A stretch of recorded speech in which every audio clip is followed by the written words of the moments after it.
coast to coast, it's your hosts, the Lombardi Leap and Mersey FB. This is Beyond the Frozen Tundra.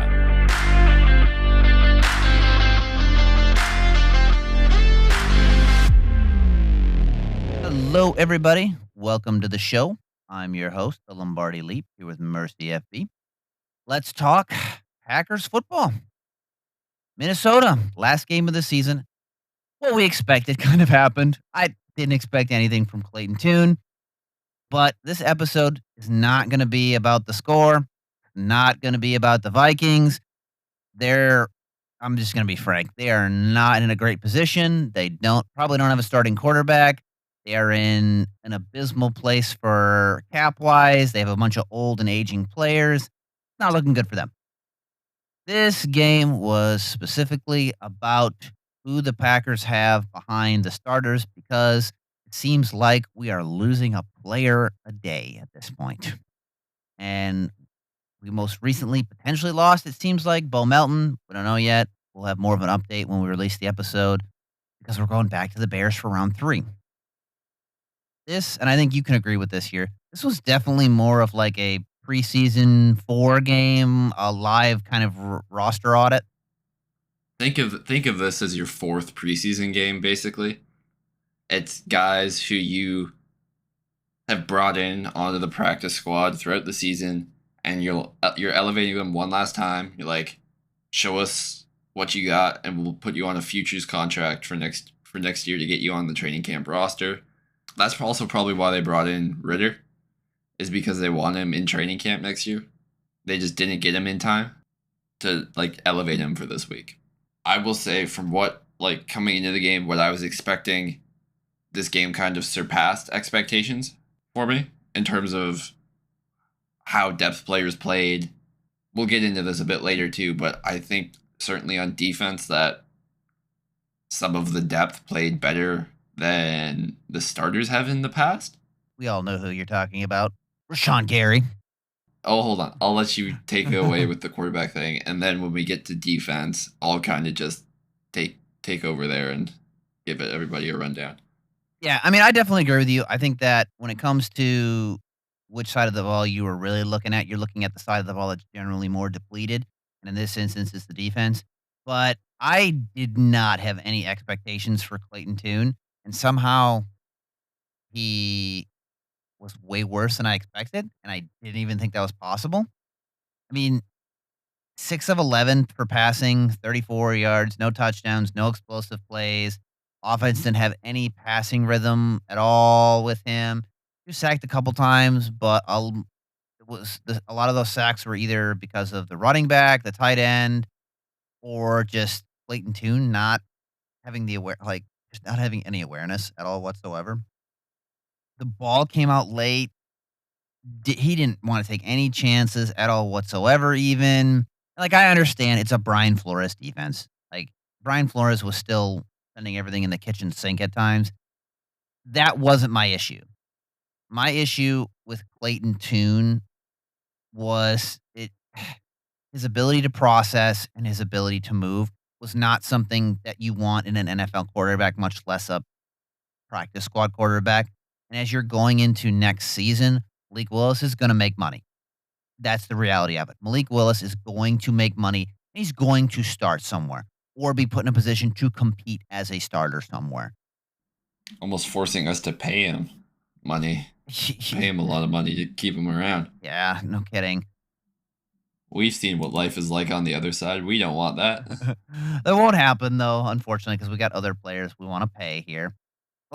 You are kind of worried. I wish we would have had Taylor Ergsima, the Canuck Cannon. El Gersma? I don't actually know how you say his name. Canuck Cannon. That was his nickname. I honestly would have rather. Yeah, I would have rather had him. And that's not even a joke. I think he would have played way better than Clayton Tune. I just think that I wish they would have kept him, but again, I digress here with that. They just don't have a functional backup quarterback that we know of. Like you mentioned, they did sign Ritter to the practice squad. I would cut Clayton Tune tomorrow, and as you're going into as you're in the postseason, you can elevate. You have unlimited elevations for players now. You can only get a max of Okay. 2, I'm pretty sure, 2 or 3, I can't remember which. So it's not like you have to worry about using up all your elevations here.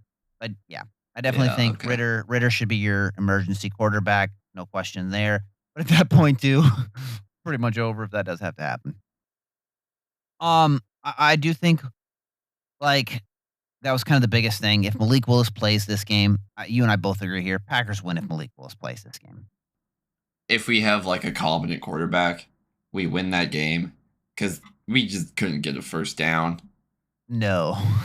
Like it was bad. At times we were running in the other way for 18 yards. It was almost better out of Wildcat. Yeah. There were some bright spots on offense. Yeah, I definitely think there was a couple lessons we learned, a couple positive lessons I think that we learned from this game. And I mean, obviously, like we know that offensive depth is fragile. I'm not too overly worried about the quarterback depth, because Jordan Love's fine. How did you feel about the offensive line play? So I thought it was rough at the start of the game because you were starting a center for the first time this season. Coming back from injury. Coming back from injury, your left guard, you just signed to the practice squad and elevated this week. Literally, yeah. So Anthony Belton, I think, did great. Like he was great all game. I was gonna say, I believe he was the highest graded offensive lineman. He was the highest graded offensive lineman. 18 pass block snaps. He didn't allow a single hurry or pressure or anything like that. Pretty much 100% pass blocking efficiency.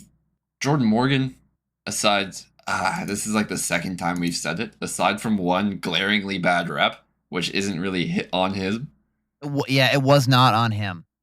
In our opinion, at least. PFF credited him with the sack. Which is ridiculous. Yes. PFF don't know ball. I'm just kidding. Don't take away my account. We quite like it. Jordan Morgan did well. You can see how the tackle, or a player who has played at tackle his whole career, is better at tackle than a guard. I did see something that said by Mike Wall, who said that Green Bay likes playing their tackles at guard for a year just to kind of like toughen them up. Stupid reason, but hey, it's whatever. If it works, man. If it works, it works. I'll trust the process. And you also saw how natural Jacob Monk was at center compared to Sean Ryan. Yeah, you can tell, and I've said this coming out too. Jacob Monk is about a pure center as you could possibly get. And I wouldn't trust him to do much else other than be a center. they tried to play him at guard, like just for backup purposes, and I get that. I was like, but again, some guys just aren't versatile at all whatsoever. Yeah, Jacob Monk is about as pure a center as you get. And when it came to his ability to run block, like his pass block, I think was kind of botched by Lasita Smith was not playing well. And that did contribute to Morgan's kind of why Morgan. He has the third highest pass block grade, but they couldn't have been watching the same game as us. I do think that some of this comes down to understanding blocking assignments, and I don't think the PFF people necessarily understand what they're looking for. Like Lasita Smith got bullied all game; he got pushed back. In blitzing, it's a little harder to tell who's responsibility. Yeah, because you're supposed to you're taught to block from the inside out. Mm-hmm. So if there are two people blitzing Lasita Smith, he takes the inside guy, and Morgan either messes up or kind of tries to chip the other guy blitzing. Like at some point, someone's responsibility, or the quarterback is going to be responsible for a blitzer at some point, right? Yes. It's usually like if you have a free runner, that's who the quarterback is responsible for. Just trying to like avoid or roll out of the pocket. Yeah, and that's gonna negatively impact other guys. But overall, I mean, I think next year your offensive line is Morgan. You're pretty happy with it. Yeah, this is raising up more questions. Obviously, you need offensive line depth, but it's like if Morgan is who the Packers think he is, and that was one of the things. I know you mentioned Mike Wall earlier too. Mike Wall is actually he's a big Jacob Monk fan.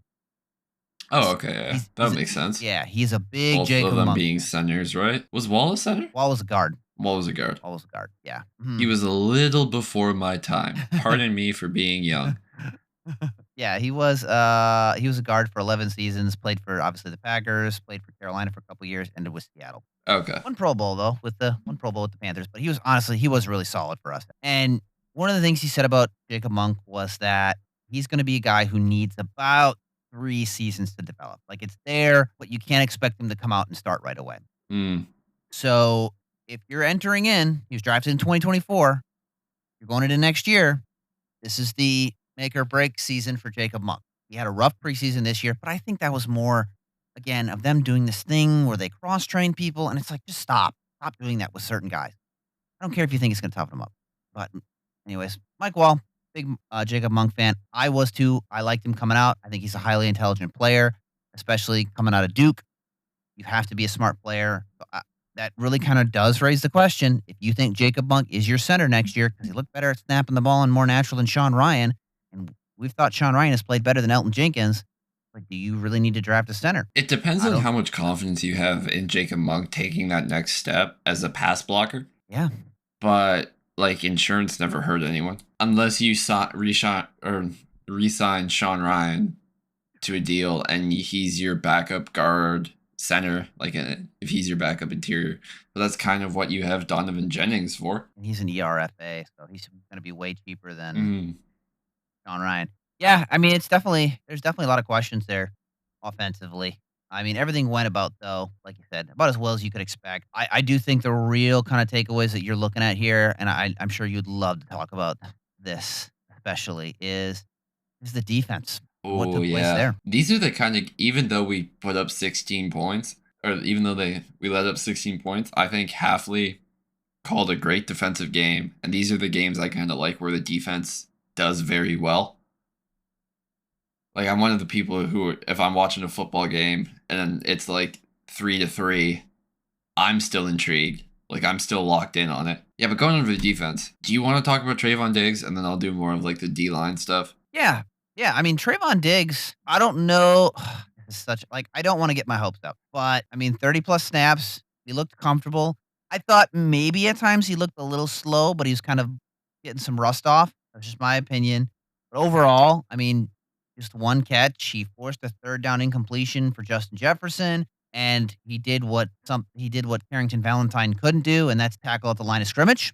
So to me, that's an immediate upgrade. Yeah, for sure. Like I heard the Trayvon claim as like you're bringing in a reliever to close out like a game. It's a baseball analogy, but there was zero risk as to claiming him. He will catch the ball if you throw it at him, which yes, he will. Something our corners have not done yet. Unfortunately not. He will tackle at a higher rate than Carrington Valentine will. A little less handsy than CV and Nixon. Like, he won't make the same boneheaded penalties. Yes, he might get beat once or twice, but you're literally hoping for a player of Trayvon Diggs' caliber to return to what he was over a 2-game stretch. Not impossible. Even a fraction of it. Like, just a fraction of it. You don't have to be an all-pro.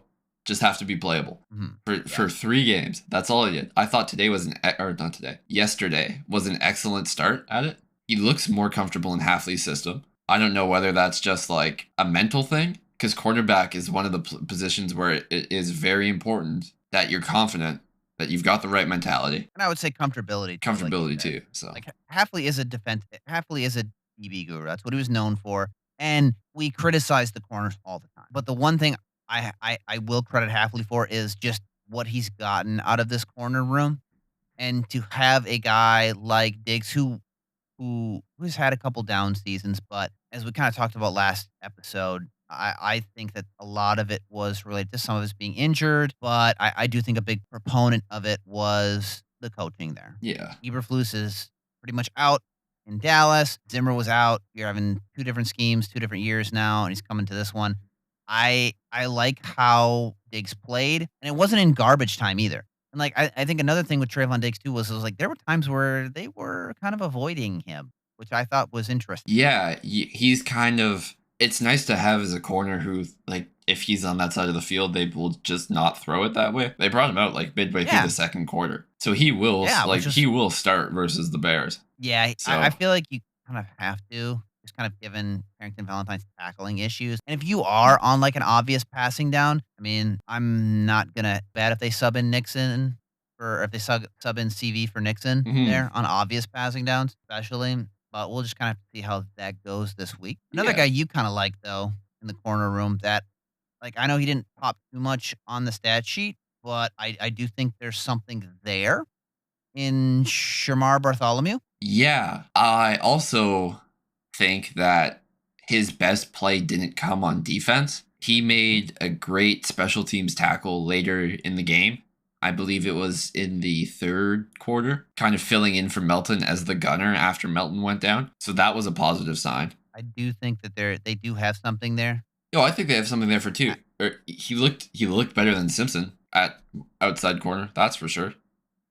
Yeah, I do feel bad, like, I do feel bad for Jalen Simpson. Time he had to go up against Justin Jefferson was not fair. No. It was not But fair. also, like, the PI Jalen Simpson drew is the classic underthrown deep ball DPI penalty. Like, you can't really put that one on the corner. Yeah, absolutely. I agree with you there, especially. And with Jalen Simpson too, Jalen Simpson is not an outside corner. No, he's a nickel, or he's like a Yeah. safety who played nickel and then was forced outside due to pure necessity. He's in essence he could be your Bullard backup. You know what I mean? Hmm. Like that's really what he is. Because like I do think that Simpson plays physical, even though he did have a rough game. But it is Justin Jefferson. And you were a practice squad guy literally a week ago. All in all, I think that you have some of these guys, which is again, this has been Brian Gutekunst's specialty, is finding these guys on other people's practice squads who have potential, who can come in when they're put in the right position and be able to play. And I do think Jalen Simpson and Shamar Bartholomew are two guys who you're like, hey, like a little bit more polish, and I like what I see here. What did you think of Tyron Hopper? I honestly didn't even hear about him. I He played almost the whole game. did he really? Or he played the whole game on defense. I just oh man, it makes if I didn't hear his name, I didn't really hear anything about him. I think you and I were messaging during the game, and I asked you, you Yeah. heard about Hopper? Yeah. I haven't. I didn't hear his name called at all, Hmm. I unfortunately. think Jamon Johnson did better than him. I would absolutely agree with that. Aside from I one think play that where he was a little slow and then the ball just went past his fingertips for a big gain. But that was about it. like that dude hustles. Hmm. I don't know. I don't know. Well, we watched him at college. Yeah, and I was kind of bummed he had. I get why he transferred to Kentucky, Yeah. but I don't think that was the best fit for him there. I think that you do have something in Jamin Johnson. I like him coming out. Man, Hopper is really, really making it look like you might have to bring back play Or you take out of, another linebacker in the draft. It's one of the two. or yeah, you got to figure out who's going to be your Mike. And I don't really want McDuffie to wear the green dot. Just not that. Cooper? I do think Cooper can do it. I do think Cooper can do it because Cooper before the season after Cooper, they got Mikes in college, but before that they would relay signs to Cooper, and Cooper would relay to the rest of the defense. So it's not like he can't do it. Hmm. Or he's not used to something very similar. I was kind of like I thought Cooper would be the guy, that is possible. I liked Jamin Johnson, obviously. Hopper, I don't know what's going on there. I thought Kitten had a great game. Yeah, he Like should have come down with one. he should have. That pass defense though, pretty good. Yeah. That was athletic. Like man, our safety room is kind of stacked. Not even kidding. It's a pretty good safety room. I mean, Baldwin did well too. Bullard played more than he should have had to, but I get matching Yes. personnel. Like Mhm. roster limits only allow you to do so much. I really want to get into this defensive line conversation here. Yeah, dude. Let's talk about Big Olive. I want to talk about Big Olive last because he is like he's one of the bright spots here. I want to start with the bad real quick. Stackhouse would have had a great game, but he just needs to work on the tackling. Yeah, He a got little bit. Needs to anchor a little better. Yeah, and he needs to anchor a little better. But he was in there on the third down run stop that Sorrell created. He was there too. I did like it. I'm hoping this builds on it. Hmm. I was impressed with Ford, actually. Ford did well, especially I coming back to a team who like let him walk basically a year ago. Cut him a couple years ago. Did we cut Was him? it last No, I thought year? he got signed off the practice squad. Or we cut him on. No, we would have cut him. 2024, he got signed off he was signed off in, December 11th of 2024, the Bears signed him. Yeah, so basically like a year and a month ago, signed off our practice squad, comes back in, plays well. It's again, especially against the run, in my opinion. Like he was a little stouter than you expected him to be. Which is what you needed. Mhm. Like, realistically, that's one of the things you need, is somebody who can anchor and play against the run. And if Jonathan Ford can do that, even, like, even at a remotely successful level, it's going to help this defense so much. So, I know you're mentioning bad. Is there anything other bad That you was felt? that was it for the bad. And now What about bad for another player, though? there is bad for another player. The sun is Just bad setting on for this player's time in Green Bay. The because of 2 guys in particular. Yeah. Oliver had played 15 pass rushing snaps. He generated pressure on 4 of them. And he had and And and TFL. So That on dude. true pass sets, Brenton Cox had a pass rush. We had 100% rush efficiency or rush percentage on 4 players across the board. That's against the Vikings starters too. Yeah. At least for the first half. hmm It was well. Brenton Cox specifically had a pass rush win rate of 11.5%. That's crazy high. What did Gary even do here? I don't know. In one game, Baron Sorrell surpassed Rashawn Gary's last 9 in terms of production. Yeah, it is. Oh, it is. And it's like, this kind of raises a question too. I mean, Brenton Cox, like you said, 5 pressures, 3 quarterbacks hit, had a strip sack. Defense's only takeaway that Sorrell picked up. Oliver, 4 pressures on 15 pass rush reps, 2 QB hits, TFL. Baron Sorrell, I really like too. He did well, man. 3 He was pressures. really good. Yeah. 3rd round sack, 8 tackles, 5 stops. TFL on a 3rd and 1, stuffing Jordan Mason. I mean, what do you? Oh man, like these guys looked better than some of our starters. And this is how you help afford a player like Micah Parsons is you hit on Baron Sorrell, Colin Oliver, you bring in good UDFAs like Brenton Cox. Like you hit on players like this and you can afford Micah. But I also want to point out Warren Brinson had a pass rush win percentage of 7.1 for a defensive tackle. That's high. Especially for a rookie defensive tackle who wasn't expecting to start right away. Who many thought should be a UDFA and that Nazir Stackhouse should go over him. Which prior to the combine or prior to knowing what we know now, I agreed with. Which is crazy. Had I known about the medicals for Nazir Stackhouse, I would have been like, oh, okay. Do I think he should be a UDFA? No. But should Warren go ahead of him? Maybe. I mean, to me, I think the questions are defensive line and what do you do here? This is a very interesting conversation because we'll probably get into this. We'll rehash this again next episode. You can't have Rashawn Gary inactive. He's just one of the players you can't have as a healthy scratch. You're paying him $24 million a year. He's a leader in the locker room. So what kind of message do you want to send there? And then so come Saturday when we play the Bears, you'll have Rashawn Gary, Lucas Van Ness, Kingsley Enagbare active and playing for sure. Aaron Mosby will definitely be elevated, or he'll play because he has so much value on special teams. And then which of the 3 in Baron Sorrell, Brenton Cox Jr., Colin Oliver are you activating if you're only going to run with 5 defensive ends? If you run with 6 defensive ends, who's the odd man out? If you run with 6 defensive ends, you're probably sitting a defensive tackle. So which of our 5 defensive tackles are you sitting? And those are the kind of discussions we have to have. I think of all the guys that have earned the right to play, I think Sorrell is that guy.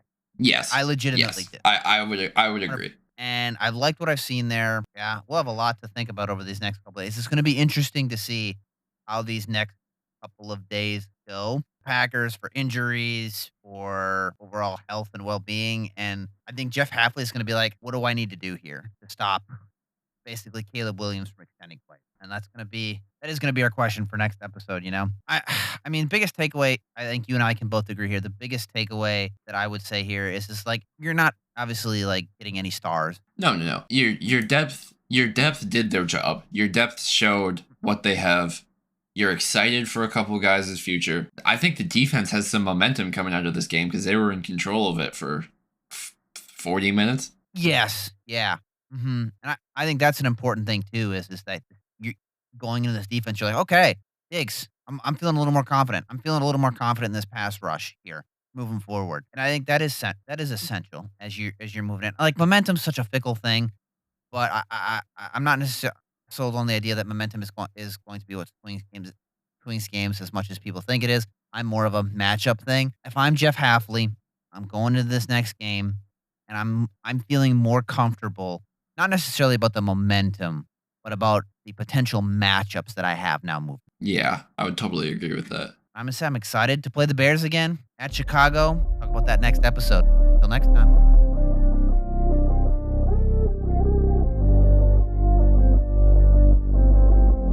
To Packers fans coast to coast, thanks for going beyond the frozen tundra. We appreciate you tuning in.